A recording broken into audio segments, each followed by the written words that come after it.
হরে কৃষ্ণ, দণ্ডবত প্রণাম সমস্ত ভক্তবৃন্দের চরণে। শুনছেন অধিক মাসের মাহাত্ম্য, ভলিউম নম্বর 3। কারণ ভগবান আজ শ্রীকৃষ্ণ গোলকধামে কতভাবে এই অধিক মাস মল মাসকে তিনি সৌভাগ্যবতীতে পরিণত করেছিলেন, এক এক করে আমি 16টা বিষয় শোনাবো, মনোযোগ করে শ্রবণ করবেন।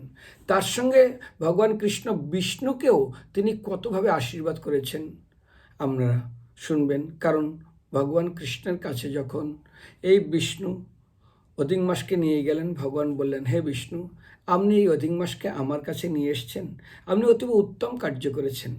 আপনি এই কার্য সম্পাদন করে আরও অধিক থেকে অধিকতর যশস্বী হবেন। কারণ আপনি এই মাসকে নিজেই গ্রহণ করেছেন এবং আমিও এনাকে গ্রহণ করেছি। এই হতভাগী মলমাস আর মলমাস থাকবে না। আমি এই হতভাগী মলমাসকে আমি গুণ, যশ, সাফল্য, উপলব্ধি, ভগবত ভক্তদের আশীর্বাদ প্রদানের সমস্ত শক্তি প্রদান করলাম এই মাসে 2 নম্বর, অর্থাৎ 1 নম্বর। তাকে কি গুণ দিলেন? না, এই মাসকে গুণ, যশ, সাফল্য, উপলব্ধি আর ভক্তদেরকে তিনি স্বয়ং আশীর্বাদ করার সমস্ত রকম ক্ষমতা প্রাপ্ত হলেন। 2, এই মাসকে ভগবান নিজের মতোই তিনি ক্ষমতাশালী করলেন এবং বললেন, এই অবতীর্ণ মাসকে আমি আমার সমস্ত সদ্গুণে গুণান্বিত করলাম। আর শুধু তাই না, এই মাসকে আমি আমার নামে, মল মাস না, পুরুষোত্তম মাস নামে আখ্যা প্রদান করলাম। 3 নম্বর, এই মাসে এখন থেকে যে আমার সমস্ত গুণাবলী দ্বারা রঞ্চিত হয়ে থাকবে, অর্থাৎ সমস্ত সদ্গুণে গুণান্বিত থাকবে, আমি নিজেই পুরুষোত্তম মাসের স্বামী এবং রক্ষাকর্তা হয়ে বিরাজ করব। 6, আমার সমান মর্যাদা প্রাপ্ত হয়ে এই মাস অন্যান্য সব মাসের অধিকাত্রী হবে। এখন থেকে এই মাস সকলের দ্বারাই পূজিত হবে। সকলের উচিত এই মাসকে পূজা করা এবং শ্রদ্ধার্ঘ্য নিবেদন করা। 7, এই মাসে ব্রতকারীকে যে কোনো ধরনের কৃপাদানের ক্ষেত্রে এই মাস আমার মতোই শক্তি ধারণ করেছে এবং করবে। 9, এই মাসে ব্রতকারী তার সমস্ত পূর্বার্জিত পাপ কর্মফলকে সম্পূর্ণরূপে ভস্মাসিত করতে পারবে এবং জড় জগতের আশীর্বাদ পুষ্ট জীবনযাপন করে, অর্থাৎ এই জড়জগতের সুখে থেকে অন্তে তিনি আমার ধামে গমন করবেন। শুধু তাই না, যো করতি মহিপাল হরের গৃহে মহোৎসবম তস্যপি ভবতি নিত্যম মম গৃহে মহোৎসবম। যদি কেউ এই মাস পালন করেন, তাহলে ভগবান কৃষ্ণ বলছেন স্বয়ং তাকে আমার গৃহে নিয়ে আসবো আমি গোলক ধামে এবং মহোৎসব করব। কোটায় ব্রহ্মহত্যানম গম্য অগম্য কটায়া দহত্যা লোক মাত্রণ, অর্থাৎ সমস্ত পাপ পুড়ে যাবে।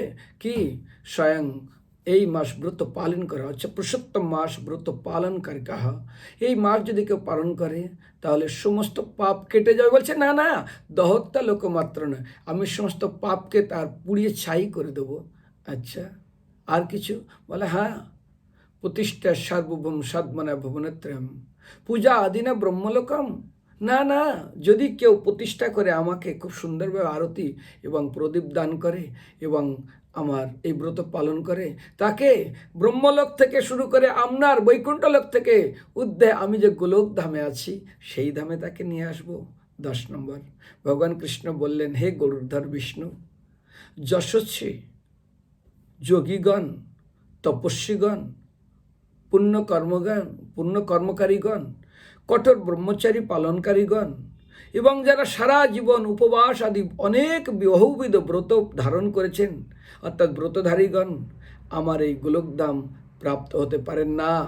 কিন্তু কেউ যদি শুধুমাত্র পুরুষোত্তম ব্রত মাসে এই ব্রত পালন করেন, সেই ভক্ত অতি অনায়াসে ভবসমুদ্র পার হয়ে আমার ধামে, আমার এই গোলক ধামে তিনি স্থান পাবেন। 12 নম্বর, সমস্ত রকম তপশ্চর্যের তুলনায় পুরুষোত্তম মাসের ব্রত পালন সর্বোৎকৃষ্ট। যত রকম তপস্যা করি, কিন্তু এই পুরুষোত্তম মাসের তপস্যা এবং ব্রত পালন করা এর থেকে উৎকৃষ্ট, সর্বোৎকৃষ্ট কিছু নেই। যেমন একজন কৃষক তার নিপুণভাবে কর্ষিত জমিতে বীজ বপন করে উৎকৃষ্ট ফসল লাভ করে, তেমনি পরমেশ্বর ভগবানের প্রতি ভক্তিমূলক সেবা অনুশীলনকারী একজন বুদ্ধিমান মানুষ এই পুরুষোত্তম মাস যদি সুন্দরভাবে পালন করেন, তাহলে ভগবান কৃষ্ণ বলছেন তার জীবন সম্পূর্ণ কৃপাপূর্ণ জীবনযাপন করতে পারবেন এবং ইহজগতে তিনি সুখে থাকবেন এবং দেহত্যাগের পরে আমার ধাম অর্থাৎ গোলকধামে অনায়াসে গমন করবেন। 13 নম্বরে ভগবান বলছেন, খুব দুটা জিনিস খুব মন দিয়ে শুনবেন কি বলছেন ভগবান। যে হতভাগ্য অজ্ঞ ব্যক্তি জপ করেন না এই মাসে, কোনো প্রকার দান করেন না, ভগবান কৃষ্ণ বা তার ভক্তদের প্রতি শ্রদ্ধা অর্পণ করেন না, ব্রাহ্মণের প্রতি সদ আচরণ করেন না, অন্যের প্রতি ঈর্ষাপরায়ণ এবং পুরুষোত্তম মাসে নিন্দা করে, সেই ব্যক্তি অনন্তকাল ধরে নরক ভোগ করে। 6টা জিনিস। আবার যে ব্যক্তি অজ্ঞ ব্যক্তি মহা হতভাগা জীব এই মাসে ভগবানের নাম জপ করেন না। 2, কোনো প্রকার দান ধন কোনো কিছু করেন না। 3, ভগবান কৃষ্ণ তার ভক্তদের প্রতি শ্রদ্ধা যাপন করেন না। 4, ব্রাহ্মণ এবং বৈষ্ণবদের প্রতি সদ আচরণ করেন না। 5, অন্যদের প্রতি ঈর্ষাপরায়ণ হন। এবং এই 6, পুরুষোত্তম মহাশয়ের নিন্দা করেন, তিনি অবশ্যই অনন্ত কাল ধরে নরক যন্ত্রণা ভোগ করবেন। আমি বলছি না, ভগবান কৃষ্ণ বলছে। ভগবান কৃষ্ণ আরও বলছেন, যে ব্যক্তি এই মাসে ভক্তিমূলক সেবা প্রদান করেন না, সেই ব্যক্তি কিভাবে তার জীবনকে সার্থক করতে পারবে? যে ব্যক্তি এই পবিত্র মাসকে বিশেষ গুরুত্ব না দিয়ে শুধুমাত্র ইন্দ্রতৃপ্তি সাধনে পরিপূর্ণ নিমগ্ন থাকবে, সেই ব্যক্তিকেও অবশ্যই এই একই গতি অর্থাৎ নরক যন্ত্রণা ভোগ করতে হবে। সেই জন্য প্রত্যেক মানুষেরই এই পুরুষোত্তম মাসে প্রত্যহ কিছু না কিছু ভক্তিমূলক সেবা করা উচিত। এই ভক্তিমূলক সেবার ভিতরে 4টা বিশেষ করে বর্ণনা করা হয়েছে। ভগবানের পবিত্র নাম জপ করার মাধ্যমে শ্রীকৃষ্ণের পূজা করা, শ্রীমদ্ ভাগবতম এবং শ্রীমদ্ ভগবদ্গীতার সদ্গ্রন্থ অবশ্যই পাঠ করা, আর সাধুগুরু বৈষ্ণবদেরকে কিছু না কিছু দান ধান অবশ্যই করা। আর 4 নম্বর, প্রত্যহ ঘিয়ের প্রদীপ ভগবানের উদ্দেশ্য কীর্তন সহকারে অর্পণ করা।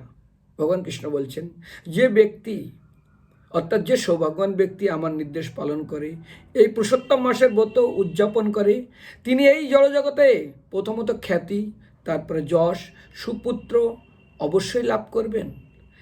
এখানে এক সুখী জীবনযাপন অতিবাহিত করার পরে পরবর্তী লোকে অনায়াসে আমার গোলকধামে তিনি প্রবেশ করবেন। আমার নির্দেশ অনুসরণ করেই এই সকলেই অর্থাৎ যে সমস্ত ব্যক্তি পবিত্র মাস পালন করবেন, তারা অন্যান্য মাসের মধ্যে এই মাসকে অধিকতর বেশি গুরুত্ব দান করবেন কিংবা গুরুত্ব দিবেন। হে রমাপতি বিষ্ণু, শুনুন, এই অধিক মাস সংক্রান্ত সমস্ত অনুমান পরিত্যাগ করে তারা অনায়াসে আমার ধাম অর্থাৎ গোলকধামে চলে আসবেন। তো ভক্তরা অত্যন্ত মনোযোগ করে শ্রবণ করবেন। এরপরে আমি বলবো, যুধিষ্ঠির মহারাজ প্রশ্ন করেছিলেন ঠিক কাম্যবনে কৃষ্ণকে, যে আমাদের জীবনে এত দুঃখ কেন ভোগ করতে হচ্ছে? আর এই প্রশ্ন শুনে পাশে অর্জুন প্রশ্ন করেছিলেন, দ্রৌপদীতে কেন এত, তিনি তো যজ্ঞাসিনী, এত দুঃখ কষ্ট লাঞ্ছনা ভোগ করতেছিল? পরবর্তীটা অবশ্যই শুনবেন। হরে কৃষ্ণ।